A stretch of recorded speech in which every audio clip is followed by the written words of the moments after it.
What? What is it? What's happening?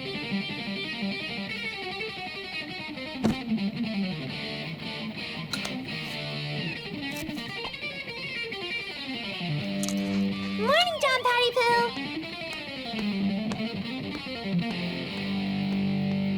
Did you sleep well? Hello, pretty doggy with the fat little tummy. Hungry? Dog biscuits again? Your aunt has really got a screw loose. Aunt Dorothy, don't you remember? John Pat doesn't really like dog biscuits. He's, allergic. Allergic to dog biscuits? Your dog's so funny. I love him. Bubbly Shoes! My second favorite candy of all time in the universe after Shumaloos. I always did love your aunt. Hello, John Pat. I'm taking a stroll on the rooftop. Do you want to join me? Do you like those things?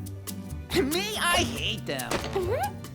Anyway, an athlete such as myself has to watch his figure.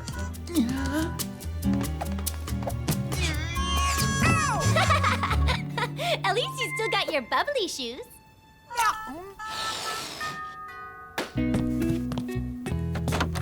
Oops, sorry. That's so me. They tell me, Harry, pay attention. Mr. Evans, look where you're going. But I still bump into things. Don't worry, I think into bump sometimes too. I bump into things too. Hello, Murad, have you gone haywire or what? Oh, here. I have to rush. A postman must always be on time. Harry, your cap!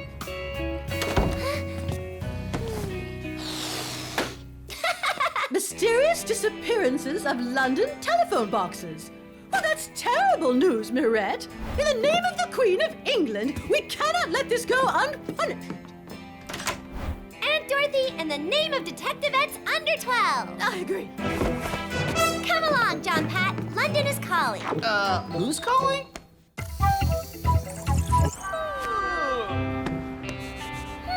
This must have been where a telephone box stood. Queen of England can sleep safe in her socks. Mullo's cracked the case of the red phone box. Tra-la-la-la-la-la. Inspector Molo, have you solved the case of the missing phone boxes? Naturally, the culprits are none other than aliens. They use their flying saucers to suck up the phone boxes. Why would aliens steal phone boxes? That, young lady, is what I am about to discover. I'm gonna look up the number of an alien in the phone book and question him. Well, we're going to find our clues right here on Earth, right, John Pat? Yeah, I'm with you 200%. Really? 200% with your butt on a bench? I got up at the crack of dawn, mademoiselle, so I have to conserve my energy. But don't worry, I'm investigating. I have one eye open. Yes, well, you do well to keep them both open because while waiting, I've already found a super clue. Ta-da! A strip of paper? You call that the clue of the century? That's all you like. Just wait and see. I'm sure there'll be lots of others around other phone boxes. Yeah.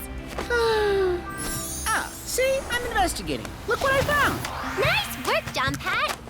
An old strip of paper and a yucky pen. We've really investigated today. We deserve a little nap, don't you think? Have you ever solved a crime in your sleep, Mr. Clever? Oh, no, there's not even a bench here. What a dump. I found it! A bench? Where? No, not a bench, Noodlehead. A clue! Uh-huh. An empty book of stamps. There must be some link between all these clues. A strip of paper, a pen, an empty book of stamps. Of course! It's what's left of what you need to send a letter. A stamp, something to write the address, and a strip from the envelope's sticky edge. The culprit posted the phone boxes. Yippee! We got him! Murat, except the phone box is far too big to be posted. We should find some prints between the phone box and the letter box over there. Except a phone book is far too big to be posted. Bingo! You see these weird prints, John Pat? They start at the phone box and lead up to the letterbox. They belong to the guilty party. But they're all twisted. I'm sure there must be the same type of prints in a spiral near the other phone boxes. Let's go back. Hold on a second. There they are, your spiral prints. So, what do you say? Thank you, John Patty Pooh. You are the best cat assistant in the whole world. Anyway, the one with the most efficient laziness. You ain't seen nothing yet. The prints are from Spoing's bouncing running shoes. Oh, there's only one pair left. You're having a pair delivered by express to Aunt Dorothy's? They are for the investigation, aren't they, John Pat? Yeah?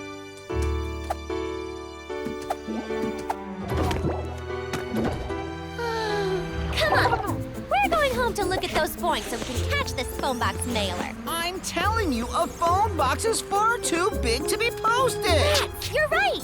How did the guilty party manage to get the phone boxes through the slit of a letterbox?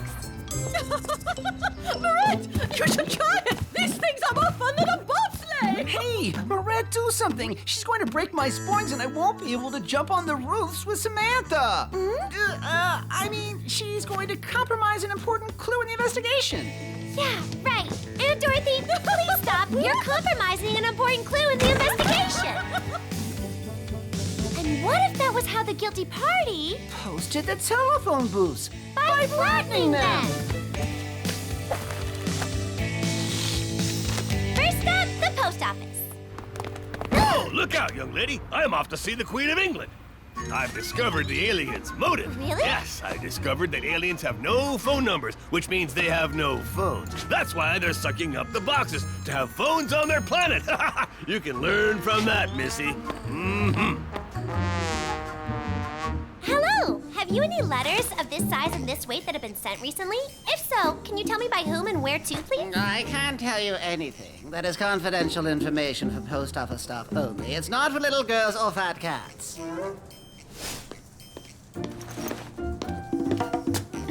Hello, colleague. Have you seen any letters like these? Yes, lots sent to China, Mexico, Australia. A real nightmare. Rat, I can hardly breathe. It stinks in here.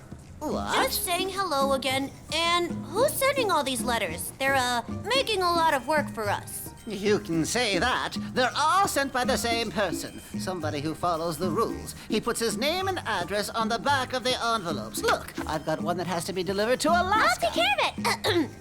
I'll take care of it.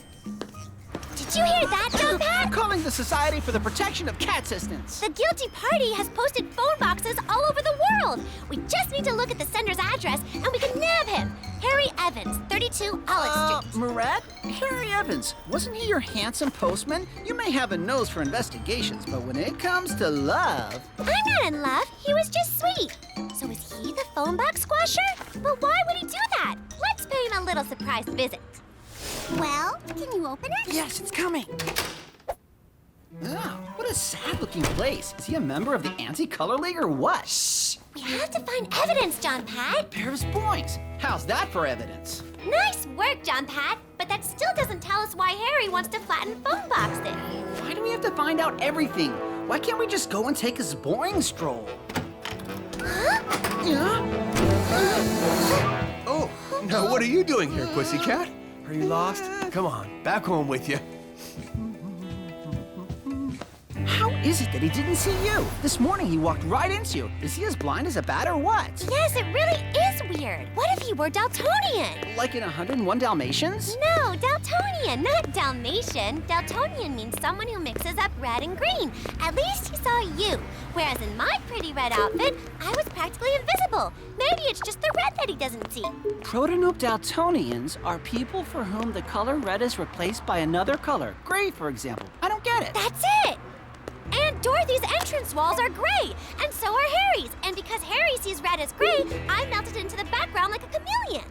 But what's that got to do with sending flattened telephone booths through the post? Maybe he was tired of walking into them, like he did with me this morning. That's why he's covered in bruises. But phone boxes aren't against gray walls, so he should be able to see them, right? Not against walls, but against the sky. And in London, the sky is always gray. Harry flattened the phone boxes so he could deliver the mail in London without bumping into them. We've got it, John Pat. We just have to catch him red-handed, and I know how to do it.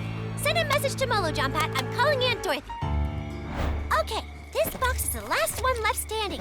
Harry will certainly want to finish the job by flattening this one, too. We just have to wait.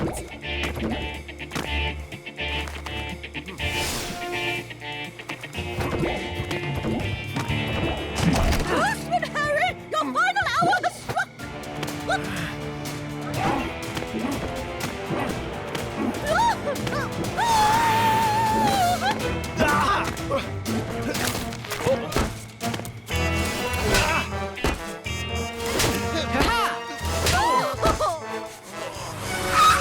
I knew it! I arrest you in the name of the Queen! This postman is an alien! Thanks for putting on the uniform, Aunt Dorothy. Because of our red outfits, Harry couldn't see us. Go back to bed. Oh. John Pat, do you fancy a midnight stroll?